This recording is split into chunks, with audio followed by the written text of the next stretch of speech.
Sallallahu alaihi wasallam. Wa na'tuka wa na'adika wa na'adika wa laka bina'amatika wa bisawfili fa'inna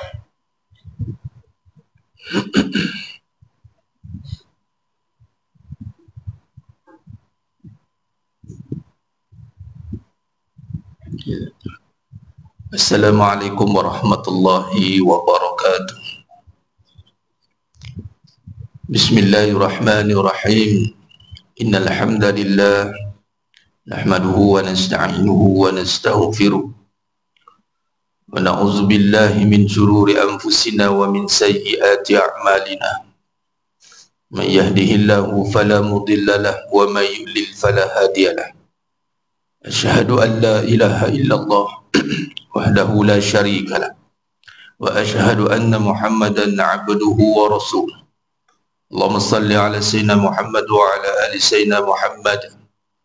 Rabbi yassir wa la tu'assir, rabbi tammim bil khair. Rabbi shrah li sadri wa yassir li amri wahlul 'uqdatam min lisani yafqahu qawli. Allahumma iftah alaina hikmataka wa anshur alaina min khazaini rahmatika ya arhamar rahimin. Allahumma nawwir qulubana binuri hidayati kama nawwarta binuri syamsik abadan abada birahmatika ya arhamar rahimin. Wala haula wala quwwata illa billahil aliyyil azim. Wala manja minallah illa ilaihi, amma ba'd. Ayuhal mu'minun ittaqullah usikum wa iyaya bittaqwallah faqad fazal muttaqun. Sidang jemaah yang dimuliakan Allah Subhanahu wa taala, mudah-mudahan kita semua tergolong dalam golongan hamba-hambanya yang benar-benar bersyukur. Amin ya rabbal alamin.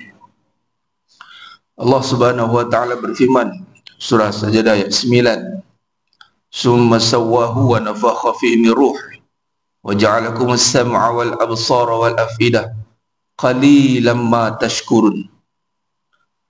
Ketika Allah Subhanahu wa taala menjadikan manusia yang berasal bermula bersifat tiada merujuk pada mati. Kaifa takfuruna billahi wa kuntum amwat, dan suratul Baqarah ayat 28. Bagaimana kamu boleh kufur dengan Allah sedangkan kamu bermula mati? Tiada atau nisbah sifat tiada itu adalah mati. Kemudian yang mati ini dihidupkan, bukan sekadar dihidupkan, dijadikan, diberikan pendengaran, sama, wal basar, penglihatan, kemudian perasaan. Namun setelah diberikan panca indera yang sempurna, bukan sekadar telinga tetapi pendengaran, bukan sekadar mata tapi penglihatan, dan juga mempunyai rasa yang dinamakan perasaan. Dan kita boleh menikmati kehidupan yang berwarna-warni ini, bermacam ragam ini dengan perasaan tadi ya. Namun di situ qalil, kata Allah, sedikit hamba-Ku yang bersyukur. Sebab itu dalam mukadimah mana-mana pengajian tausiah, tazkirah, kuliah, saya akan mengingatkan diri saya dan semua jemaah yang hadir sebagai tetamu Allah yang dijemput hadir oleh Allah. Allah yang perjalankan, Allah yang gerakkan hati kita ni, dan seluruh perbuatan kita ini dengan kudrah dan iradahnya. Maka di situ satu peringatan yang menjadi, setelah dilihat, dikaji melalui apatah lagi perbahasan yang kita akan bentang dan bincangkan insya-Allah dengan izinnya, mudah-mudahan sampailah maksud perbahasan itu ni, iaitu hakikat kehidupan. Ada satu sifat yang mesti kita kena letakkan sebagai keutamaan sebagai kita menjadi hambanya, sifat hambanya yang bersyukur. Itu prioriti, keutamaan, dan ia mesti diulang berkali-kali menjadi peringatan agar ia menjadi satu kebaikan. Fazakir fa'inna zikra tanfa'ul mu'minin. Bila peringatan ni bagi orang beriman ni satu kebaikan. Dia bukan satu benda yang mengatakan apa ni nak cakap berkali-kali, nak ingat-ingat apa. Kalau orang yang beriman dia tak marah tu. Kalau beriman dia suka diingatkan. Sebab apa? Peringatan ni akan membawa pada satu je, keselamatan. Hati-hati. Hati-hati ya. Bukan hati-hati tu maksudnya kau ni tak betul ke, kau ni tak. Maksud kata biar kita sentiasa on the right track. Kita bawa motor, bawa kereta, ada lain putih tu. Bukan kita tak kerti bawa, tapi ada lain putih tu. apa dia? Mandu arah kita. Mana pula sekarang ada auto cruise. Kan? Tidur pun tak apa. Tidur bawa sendiri. Dia pun ikut juga, hati-hati dengan lain putih. Supaya apa? Supaya terpandu arah. Apatah lagi dengan satu kenyataan tersebut, sifatnya merujuk kepada, kalau rujuk dalam Al-Quran, sifat syukur ni telah pun Allah nyatakan lawannya. Kalau kita gagal menjadi hamba yang bersyukur, dia tidak ada istilah tak berapa bersyukur. Dia tak ada tak berapa. Karena kita ni syukur tu bunyi juga. Bunyi dia tak berapa syukur. Dalam sekali dia faham dia tu bersyukur. Walhal syukur atau kufur, tu je. Either one, salah satu. Cuma kufur yang diterjemah dalam dua perbahasan ulama bahas, kufur yang dinamakan membawa pada kefasikan, ada satu kufur yang membawa kepada kekafiran. Kana minal kafirin, yang telah dilakukan oleh iblis. Iblis dia tu buat hat-trick, beramal bukan sehari dua, juta tahun mungkin, amalan yang banyak. Sebab tu hati-hati, jangan kita sangkakan perbuatan kita itu. Ada kata hati-hati. Iblis yang beramal lama dijadikan bermula taat, pengakhirannya maksiat. Pengakhirannya maksiat dengan satu sifat yang dia gagal penuhi. Sifat apa? Menjadi hamba yang bersyukur. Akhirnya dia menjadi hambanya takbur. Dia jatuh dalam lembah itu. Sebab itulah perkara yang mesti kita kena perhatikan. Adakah kita beramal ini dengan sifat abdan syakura? Abdan syakura, kalau buka dalam bab maja'a fi ibadati Rasulullah sallallahu alaihi wasallam dalam Syama'il Muhammadiyah, Al-Imam Tirmizi membawa hadis, mula-mula sekali bahas ibadat ni dibawakan hadis tentang Nabi solat bengkak kaki. Ibadat ni dinisbahkan apa? Solat tiang ni. Ke ibadat ni kita boleh bincang luas. Ibadat umum buat ibadah khusus. Boleh dibincangkan ibadah dalam konteks liya'rafun, yakni ma'rifatullah, untuk ilmu tu nombor satu. Namun dalam amalinya apa, af'alnya apa, solat. Solat Nabi ni dalam keadaan Sayyidatina Aisyah radhiyallahu anha kata apa? Bukankah kau telah dijamin syurga, telah diampunkan dosa dulu, kini dan selama-lamanya? Kenapa beribadah sampai tahap begini? Mafhumnya. Lalu Nabi pun jawab, salahkah untuk menjadi hambanya yang bersyukur, abdan syakura? Maka datang kita tadi sebab kita bersyukur pada Allah. Sepatutnya itu yang kita kena bina dalam hati kita. Katalah hari ini datang tuan-tuan, nak datang tak lagi, tadi dapat masing-masing pesanan WhatsApp ke, tele ke, kuat pandai lah mana pun masuk. Tengok-tengok buka, tahniah, anda telah dijamin syurga. Kalau saya patah balik kan, dah syurga dah, jamin kan. Jamin syurga. Tengok qadar Allah bagi ni kan. Inilah lemahnya sifat manusia saya lah. Sebab duk rakamkan kuliah subuh tu, patutnya saya maghrib. Tengok Allah takdirkan. Kita silap, tak ada takdir Allah tak silap. Rupanya Ustaz Baktullah minit tak dapat datang. Memang bidang terjun saya ke depan pagi. Kalau tidak jenuh betul tadi berdua ni. Loh, kita nampak, dah tengok nampak tak? Dah tengok dah tu, bukan dah tulis tu kuliah maghrib. Saya lah lalai. Nampak? Setara tu.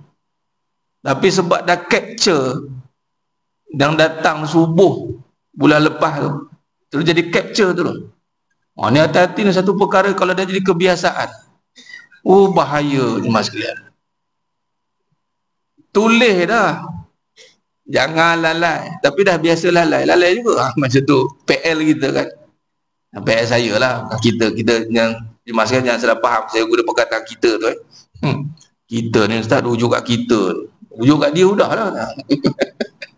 Contoh. Jadi begitu.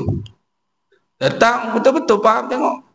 Kalau datang dapat pesan harikah kita bagi tahu kita ni dah dijamin syurga, adakah kita mampu teruskan ibadah kita?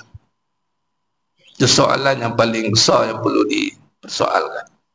Adakah kita beramal dengan sebenar-benar penghayatan yang mana syukur itu dimulakan dengan ingat Allah. Allahumma a'inni ala zikrika wa syukrika wa husni ibadati. Syukur dimulakan dengan ingat. Ingat itu bermula dengan makrifat. Ini kenal lah. Ingat, ini mengenal Allah bahawasanya, terima kasih, hakikatnya ya Allah, aku ni tak ada pun.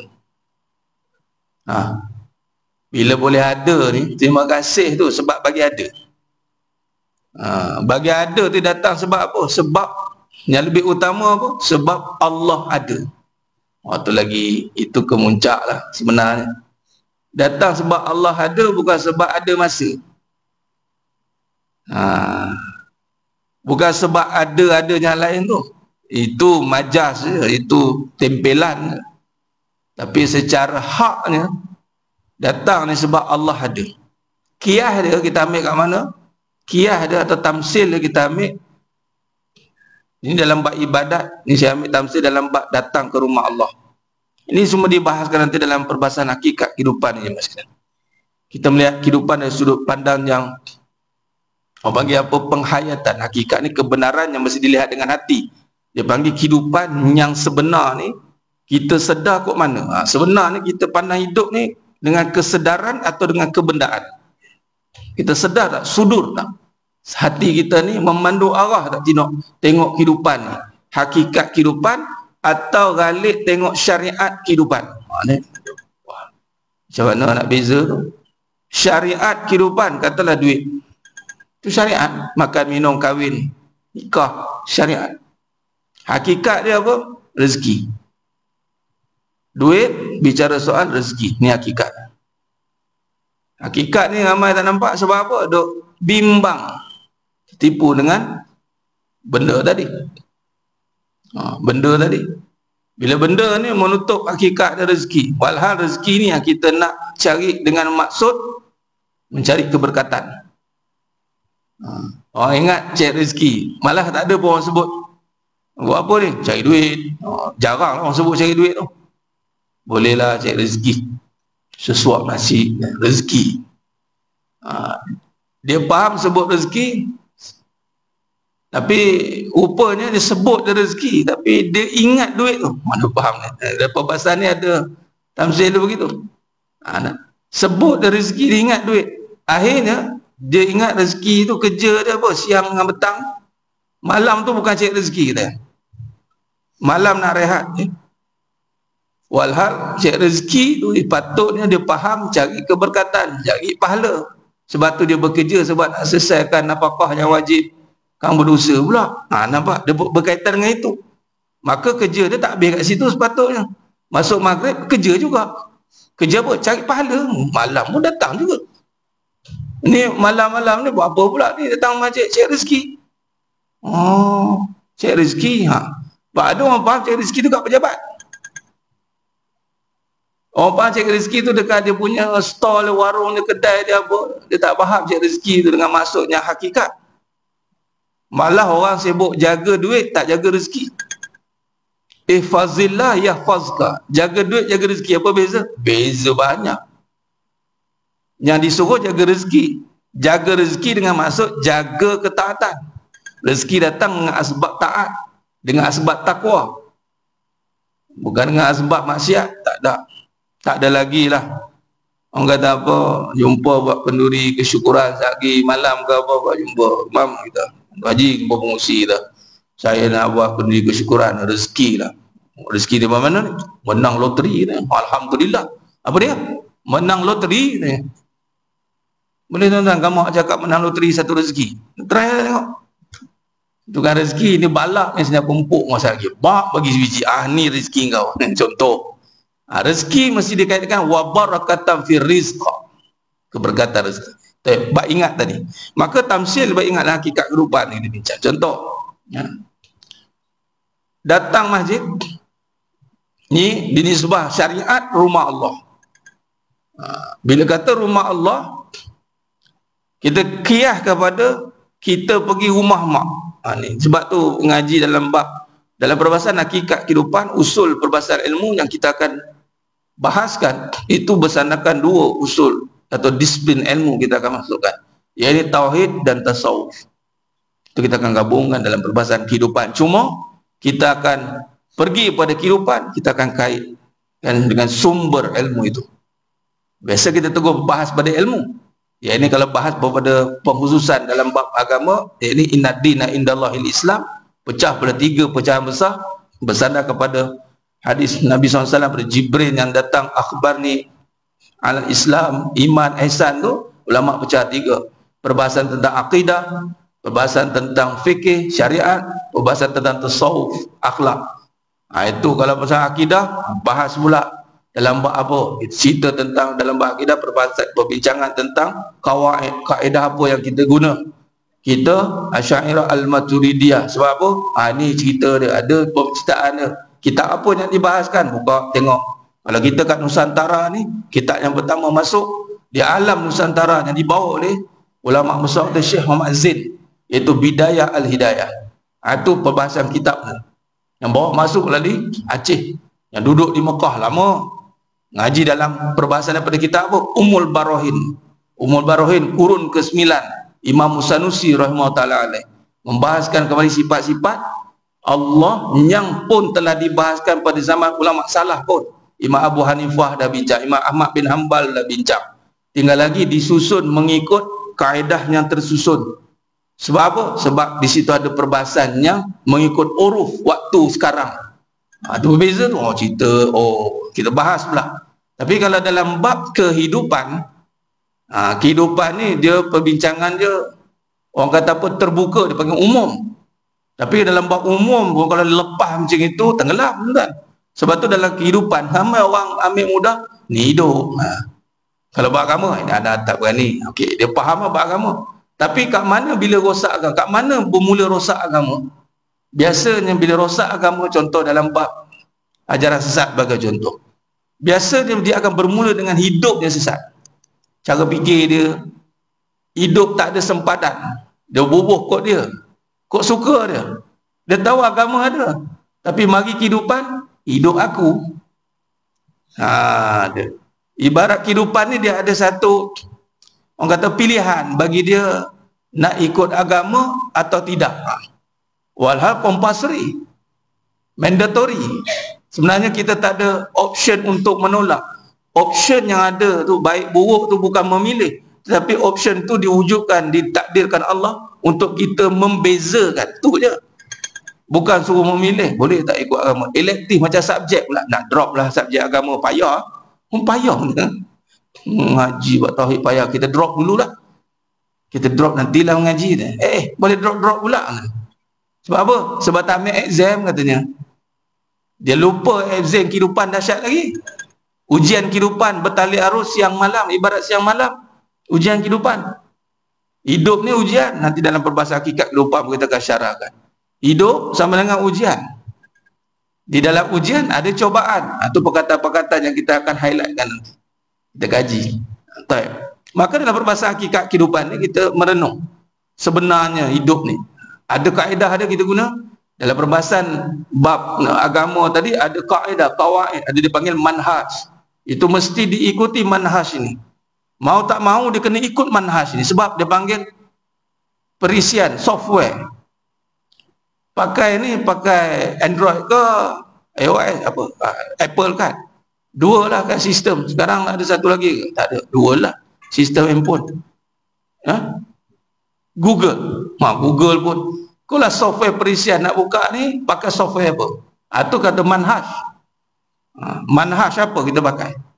Saya tak pakai manhaj. Atau on handphone tu, tak ada. Tak pakai software, macam mana nak on? Itu mesti. Jadi, dalam bab kehidupan, ada kaedah tak yang kita guna? Kita pun kata kaedah Islam. Kaedah Islam orang akan letak pada Islam. Perbahasan. Kaedah kehidupan ni biasanya orang akan pergi kepada perbahasannya bebas. Ini kaedah ni yang kata bebas. Datanglah pemikiran free thinker, atheist, liberal, Islam liberal, sekular, plural, agnostik, macam-macam tu. Duduk. Sebab apa? Sebab dia sangka hidup ni terpulang hidup kamu. Jadi di sini, perbahasan di sinilah kita melihat tidak boleh kita meletakkan perbiasaan kehidupan ini terpulang. Kita Islam, dah betul dah Islam, tapi menterjemahkan terpulang. Sebab apa? Masing-masing ada pengalaman masing-masing. Ada yang pahit, ada yang manis. Kalau yang pahit mungkin dia akan terpengaruh dengan kepahitan itu. Akhirnya dalam melaksanakan Islam mungkin dia ada traumatik. Akhirnya dia macam, saya bukan apa, bukan hukum hakam ni kadang saya trauma. Ada orang trauma dengan hukum hakam Islam. Akhirnya dia option dia adalah kita jangan tight sangat lah, jangan too hard lah, too hard. Jangan kita kena ada. Ini datanya golongan-golongan liberal. Dia panggil pelopor kemodenan. Dia kata jangan terikat dengan hukum sangat lah. Al-Quran pun dia boleh orang kata apa, buat manusia yang ikut dia lah, untuk menggugurkan kaedah ijtihad yang telah dibahaskan oleh ulama. Apatah lagi dalam kehidupan, lagi sedap lah dia pakai. Jangan terikat sangat lah. Asyik agama semuanya. Stres tau mengaji ni, tengok. Asyik dengar kuliah, dia boleh stres tau. Pernah dengar orang cakap asyik dengar kuliah, dia muka pun stres dengar kuliah. Gitu. Orang pun kata itulah, saya sekala kena pocok-pocok katanya. Pagi saya sekala asyik ceramah dia, Ustaz. Kalau kita pocok-pocok kat luar, manusia kan ni kan variety, warna-warni, akan jenuh nak mencakap tu. Ya tak ya juga. Agama ni jadi program agama, just segmentation. Manusia ni tak boleh agama sangat rigid. Hati-hati, benda ni berlaku. In reality, it's happened now. Dulu mungkin kita tak nampak sangat. Sebab apa? Kita nampak kaedah perbahasan itu dengan ulama-ulama yang memberikan kerja yang hebat. Dan bila mari dalam kehidupan yang sekarang, arus kehidupan yang menumpukan kehidupan kemajuan, pembangunan, Islam ni dah sempurna kan, jadi tak nampaklah kerja tu. Yang ada sekarang ni hidup. Sebab tu nak membina kehidupan ini. Akhirnya agama segmen lah, pengisian untuk mengisi jadual kekosongan. Hati-hati mas sekalian. Sebab tu alhamdulillah ni takdir lah dalam perbahasan Allah bagi. Bila setengah-setengah tu dalam bab hakikat kehidupan ni, dia panggil mana-mana lah company ke mana ke, Ustaz boleh isi tak ke slot untuk apa? Tazkirah. Kita bukan tolak, kita terima. Cuma saya nak cakap, adakah tazkirahnya hanya slot pengisian ataupun pembangunan kehidupan bersandarkan tazkirah? Oh ini yang ni bukan bidang saya. Saya ini realiti sebelum PKP ni. Dia panggil saya, tapi alhamdulillah Allah bantu dengan kita integrasikan ilmu, dan memang ilmu ni mesti diintegrasikan. Kesepaduan itu berlaku ni Pak sekalian. Sebab tu tak ada Islam memisahkan dunia dan agama ni, dia tidak boleh. Sebab kalau dipisahkan jadi sekularisme. Jadi bila satu korporat dia panggil, dia kata, Ustaz, ni kita ada masalah ni, kita punya pekerja ni, dia daripada sokongan hinggalah kepada main team, mainstream, ada 80 lebih orang daripada, tapi starting gaji dia 6,000 sampai 30, 40, 50 kat situ. Saya bagi presentation 6 bulan. Tapi mula-mula tu dia kata apa? Kalau boleh Ustaz jangan Islamik sangat Ustaz. Nak jawab apa mas sekalian? Lagi we're talking about corporate. Ini cakap apa? Kalau yang dah di train tak apalah, yang macam dah ada fikrah tu kan, dia punya bos dia, CEO dia dah ada fikrah tu, it's okay. Ni kita bermain dengan real ni. Yang berdepan dia nampak apa? Jangan tahun-tahun datang jenis macam bam jangkuk macam ni. Ustaz kau boleh jangan Islam sangat Ustaz. Habis tu saya jawab dalam hati, takkan nak campur-campur kapi sikit kan. Contoh kan. Dalam hati tu, jawab dalam hati kan, kalau tidak tolak job lah. Tapi saya jawab apa? Tak usah bimbang, bukan Islam sangat, Islam sungguh, sebab saya orang Islam. Alamak dia benar. Habis tu macam mana Ustaz? Ini tentang terjemahan. Kita kadang-kadang nak menggayakan presentasi sampai hilang esensi, hilang roh tu. Jadi saya kata saya memang kaji perkara tu. Akhirnya saya buatlah perbahasan Inner Self Development Program. Program pembangunan dalaman diri. Akan bunyi dah macam London sikit tu kan. Padahal nak cerita berdalaman diri dia. Kita kaji tapi dengan kaedah hakikat kehidupan ni dia panggil soft. Kat situ kita boleh olah balik. Akhirnya kita tak pisah ke perbahasan itu. Itu mesti. Kalau tidak nanti demand yang ada dalam kehidupan agama ni, ketahuilah bahawasanya dia hanyalah sebahagian. Dia asing, kembali dagang. Ini berlaku masa sekarang ni. Bermula Islam itu dagang, dan dia akan kembali dagang akhir zaman. Dagang, walaupun kita nampak is majority kata Islam, tapi berfikir itu cara fikir. Dalam konteks saya tulis solat cara Nabi dah, sallu kama ra'aitumuni usolli. Betul dah solat cara Nabi, fikir cara Yahudi. Macam mana fikir cara Yahudi? Dia letak benda dulu, objek dulu. Walhal kita tidak disuruh lihat objek dulu. Cara Islam berfikir subjek, abstrak. Tetapi dalam abstrak, real. Tu dia lebih orang beriman ni, dia ada. Ini kalau saya bawa perbahasan ni, kita akan nampak luahnya perbahasan. Sebab orang Islam ni bukan golongannya jumud, rigid. Tak. Islam mula-mula saja dia tidak bercerita tentang dollar and cents. Dia tak cerita tentang berapa duit nak dapat. Dia cerita tentang value. Itu kalau cerita bab ni, dia profesional, golongan profesional. Profesional mana cerita bab duit sebenarnya. Dia cerita tentang praktis. Dan tak boleh dibeli dengan profesional tu, tak boleh dibayar dengan boleh tak kita ejah-ejah sikit. Tak profesional lah bunyi dia. Kalau boleh ejah-ejah dia tak profesional lah. Masuk kata dia depan tu letak value. Tu Islam ajar begitu. Kita di depan letak tentang nilai-nilai kebaikan. Itu kata sekarang ni letakkan ke depan tu nilai integriti lah. Sebenarnya Islam membangunkan jiwa. Itu mesti dari jiwa. Dalam bab kaedah hakikat kehidupan, bila kita bawa pada soft, kita mulakan dengan siddiq, iaitu membangunkan jiwa. Itu nombor satu sekali. Tapi Barat tidak mampu untuk membawa perbahasan kehidupan ini. Dia cuba membawa tapi tidak sampai. Lalu datanglah hanya sekadar berbalik kepada kebendaan. Contoh. Dia suruh kita apa? Think rich, fikir kaya. Ini biasa. Think rich and grow rich. Cari tuan. Kita pun anggur think rich. Ini kata fikir cara Yahudi. Kaya tu boleh dipikir ke Mas? Cuba. Nampak macam betul tapi tidak benar. Kaya tu bukan boleh dipikir. Tu Ustaz yang duk tampal dream board. Dream board. Tampal kereta, tampal rumah. Itu fikir benda, bukan fikir kaya. Tu lambang kekayaan. Tetangga lambang tu BMW. Tetangga lambang tu nak panggil apa? Bawa laju tetangga lambang tu. Ni kita apa ni tu? Tak nampak lambang kekayaan tu. Kau kata lambang je.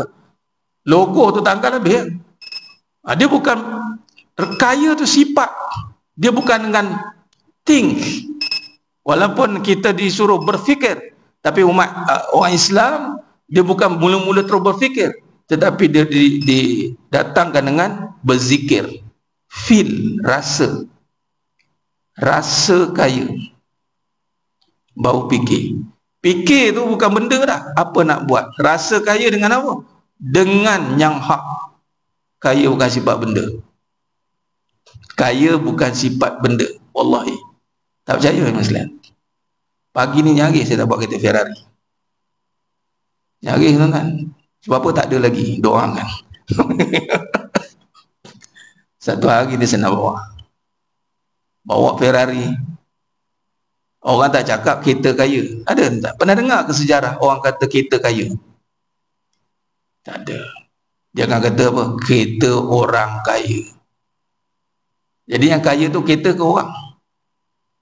Orang. Kenapa tak kat kereta tu? Kaya kereta ni ya tuan.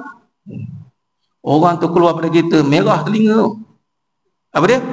Kaya kereta ni. Kau tak kenal aku siapa? Aku orang kaya. Oh, orang kaya. Saya ingat kereta ni yang kaya.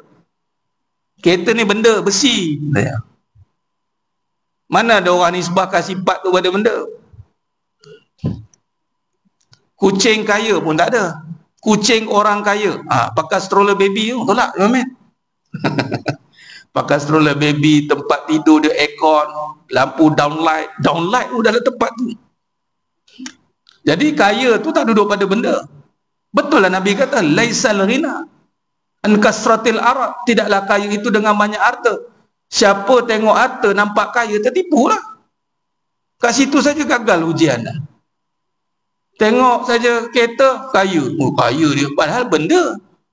Itu harta benda, bukan kaya. Kaya tu sifat apa? Jiwa. Qanaah, cukup. Dia suka memberi, sebab kaya ni adalah af'al, perbuatannya memberi. Kalaulah dalam akaun tak berapa banyak, tapi dia ni tak kisah untuk memberi. Bawa duit RM10, tapi dia punya cerita tu macam bawa RM1,000. Oh, saya belanja. Oh, saya belanja, tak apa, 10 dia tarik. Itu je dia belanja.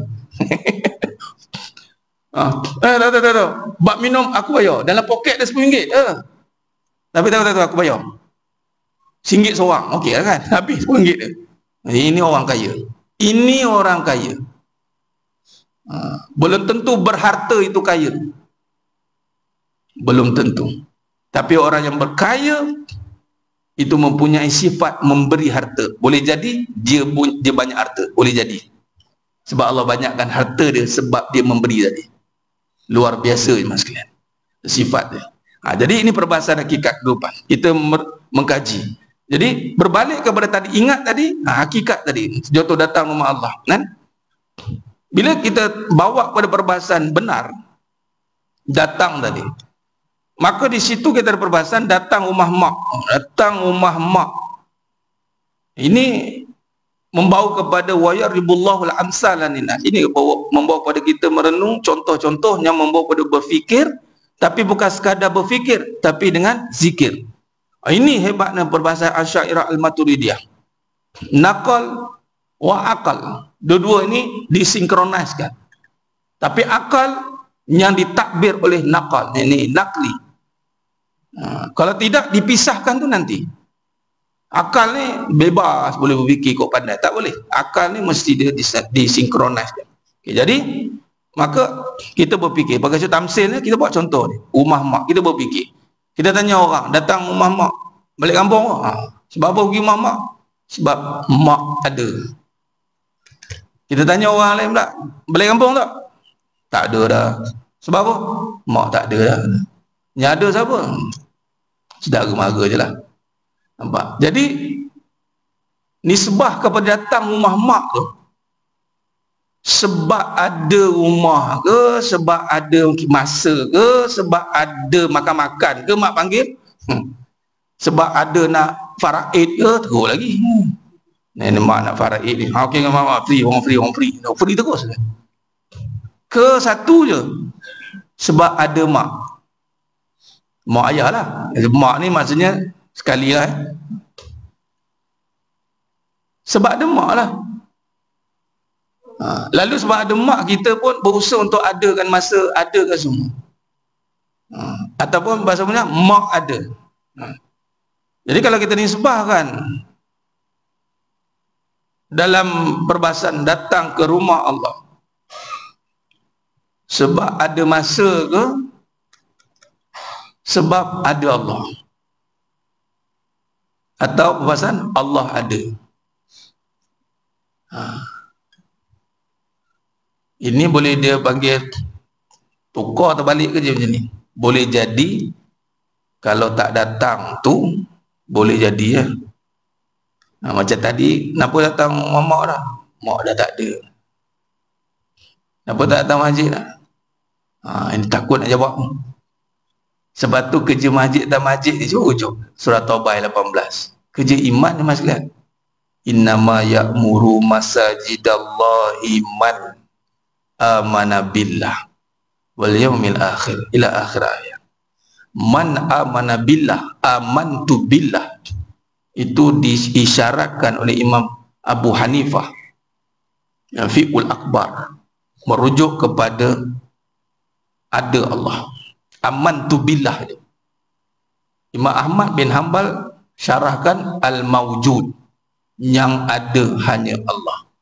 Lalu kita datang solat subuh pagi ini, kena beriktikad bahawa yakin Allah ada. Sebab tu aku solat subuh, bukan sebab lain. Bukan sebab ada masa, bukan sebab ada makan-makan pagi ni. Dengan cerita dia pagi ni ada ni, kita ada program subuh warrior contohlah. Jadi ini yang nak kita bina. Sebab tu KPI saya lagi kebangkitan Islam ni, tengok kat masjid datang, boleh jadi mudah-mudahan yang datang penuh masjid ni. Sebab apa? Sebab masing-masing dah beriktikad Allah ada, lalu dia datang masjid. Bila dia yakin Allah ada, kalau dia tak datang, macam contoh kalau tak datang tapi tetap iktikad, ya Allah maafkan aku ya Allah, dia macam contoh mak bukan tak datang, tak mak ya Allah itulah mak pun baby kau ni kan, kau nak tunggu apa? Nak tunggu mak tak ada pun kau datang ke apa? Kau datang nak solatkan jenazah aku apa? Mak dia orang tibai macam itu. Ya mak, ya okey. Sibuk manjang tu. Dia tak datang tapi sebab salah. Ni yang risau ni tak apalah. Tak datang pun tak apa. Ini perbahasan kehidupan. Kita nak rungkai balik, berbalik kepada tadi, syukur tadi dimulakan dengan ingat. Dia sebut ingat ni rujuk kepada perbahasan mengenal Allah, mengenal dengan, kalau pergi kepada kaedah Asy'ariyah Al-Maturidiyah kita dengan sifat 20 bermula dengan sifat nafsiyah. Yang pertama itu wujud. Jadi kita hari ini hidup, melakukan, nak jadikan hidup kita ni sebagai ibadah, maka dengan i'tikad yang paling besar, paling utama, aku buat semua amalan ni sebab yakin Allah ada. Aku buat baik, tolong isteri, serve isteri, isteri serve suami, kita duk tolong anak, sebab kita nak jadikan ibadah kan. Ibadah kan nombor satu kan mesti lillah. Lillah dengan maksud amantu billah. Amantu billah dengan maksud Allah yang ada.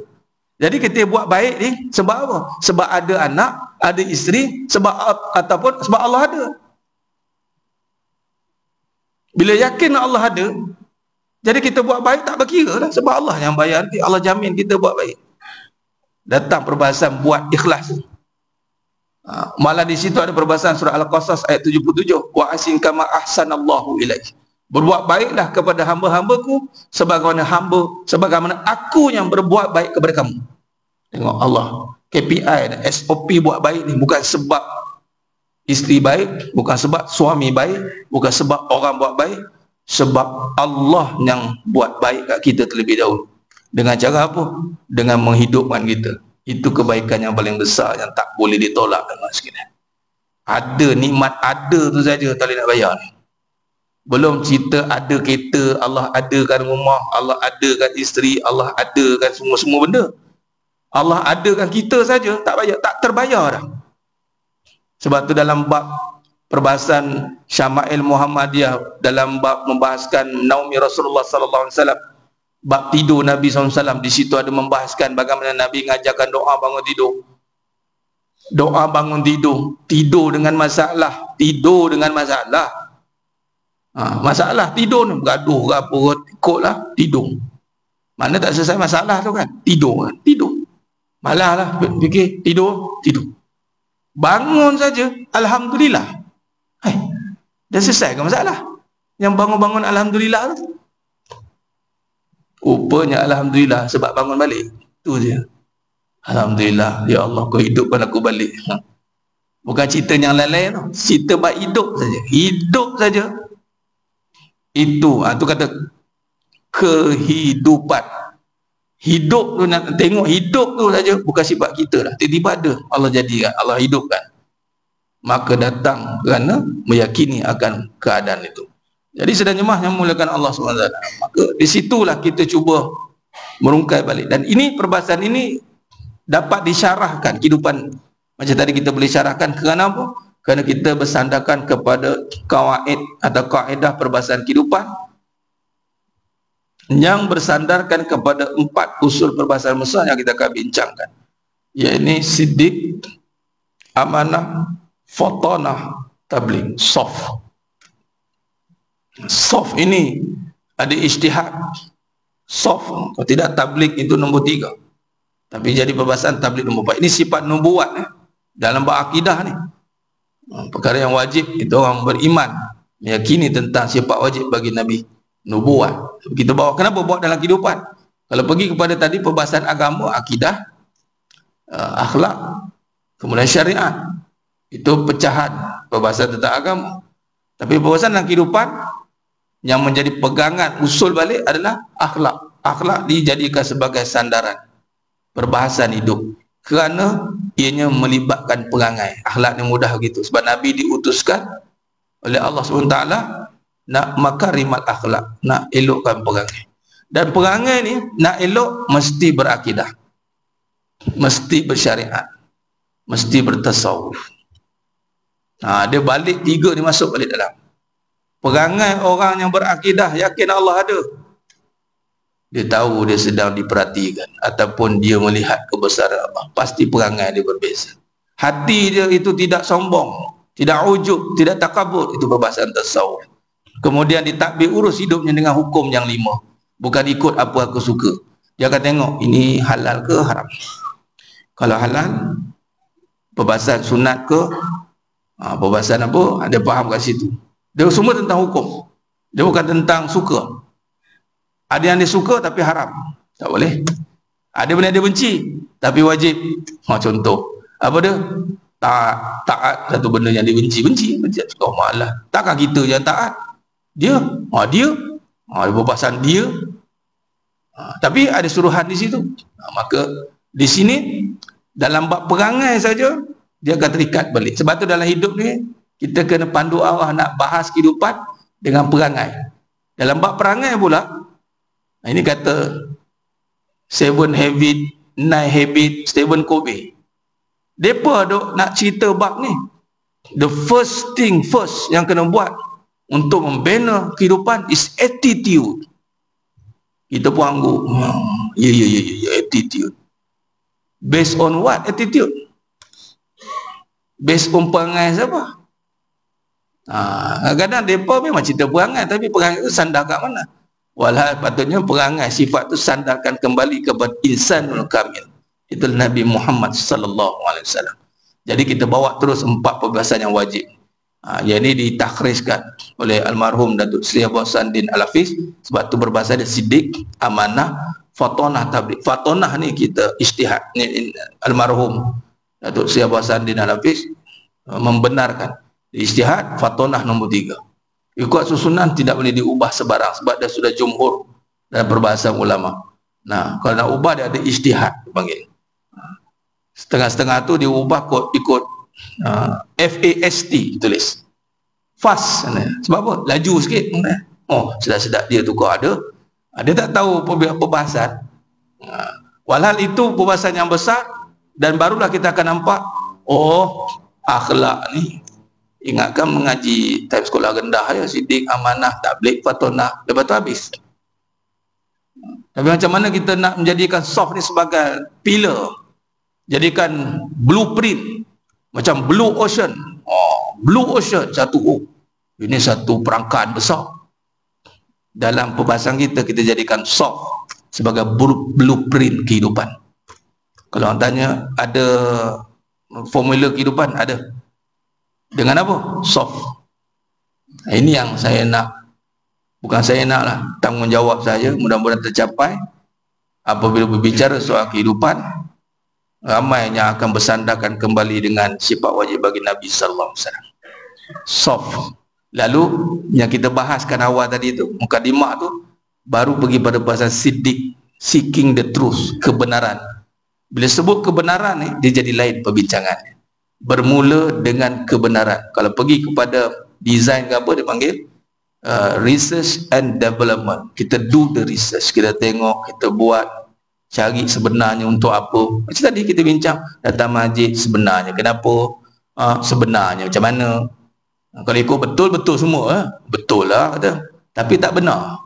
Dalam English pun berbeza, right or wrong, truth, kebenaran. Benar ini takkan diletakkan pada tempat yang salah, tapi kalau betul tu boleh buat pada tempat yang salah. Betul lah, saya dah terdesak. Saya curi lah. Kita tanya balik, benarkah cara kamu ini dengan mencuri? Betul kamu lapar, tapi benarkah perbuatan kamu ini? Bila pagi pada benar, dia bukan jawab dengan tangan, dia jawab dengan hati. Itulah sebesalah juga saya curi ni.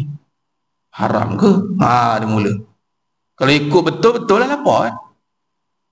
Tapi tetap tak boleh hukum. Melainkan dibenarkan. Ambil lah. Tabung tu tak berkunci tu, ambil lah. Bagi tahu awal. Memang untuk dicuri. Tabung untuk dicuri. Sudah mendapat kebenaran pihak masjid. Curi lah kata. Barulah kata, saya terdesak tu. Memang tak apa, ada tabung untuk dicuri. Memang dapat kebenaran. Curi lah. Tapi kalau bermangga macam itu ni, besar-besar gini, pergi dia keratnya, dia angkutnya, betul kamu tu susah, tapi tak benar perbuatan kamu ni. Kan beza dia. Betul nak marah orang, saya ni isteri ustaz, perasaan saya, siapa nak tanggung? Salah ke saya tengking suami saya? Nampak macam betul buat, tapi tidak benar. Bukan kata tengking, buat muka cuka pun tak boleh. Muka. Kenapa tak boleh? Hak saya. Tidak benar bicara soal diri. Yang sebenarnya bicara soal ilahi. Apa hak Allah atas kita? Untuk fikir hak diri dia, dah tunaikan hak Allah belum? Kat situ baru, kalau betul salah ni, memang ligan habis semua. Jadi kalau kita letakkan kebenaran bubuh depan, perbincangannya akan jadi berbeza.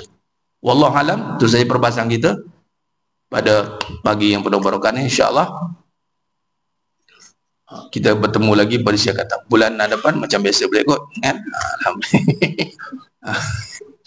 Jangan duk tukar saya lah kan, insyaAllah. Tapi itulah, ini bekas-bekas rezeki tuan-tuan dan jemaah sekalian. Rawdatul Firdaus ni, tak ada kuliah pun jadi juga ada kuliah. Hebat ni rezeki tuan-tuan tu, tetap berada dalam taman syurga Rawdatul Firdaus. Wallahu alam. Mohon maaf daripada saya kekurangan, terkasar kata tu kurang bicara dalam penyampaian. Hanya Allah Ta'ala sajalah yang mampu menyempurnakan perbahasan kita pada pagi yang penuh barakah. InsyaAllah kita berjumpa lagi pada siri akan datang. Aqulu qouli hadza wa sallallahu alaihi wa lakum wa bila taufiq wal hidayah. Assalamualaikum warahmatullahi wabarakatuh. Tangguh dengan tasbih kafarah dan suratul asr. Subhanakallahumma wa bihamdik asyhadu an la ilaha illa anta astaghfiruka wa atubu. Bismillahirrahmanirrahim. Wal asr. Innal insana fi khusr illa allazina amanu wa amilus solihat wa tawassaw bil haqq wa tawassaw bis sabr. Wallahu a'lam bishawab. Takbir. Allahu akbar.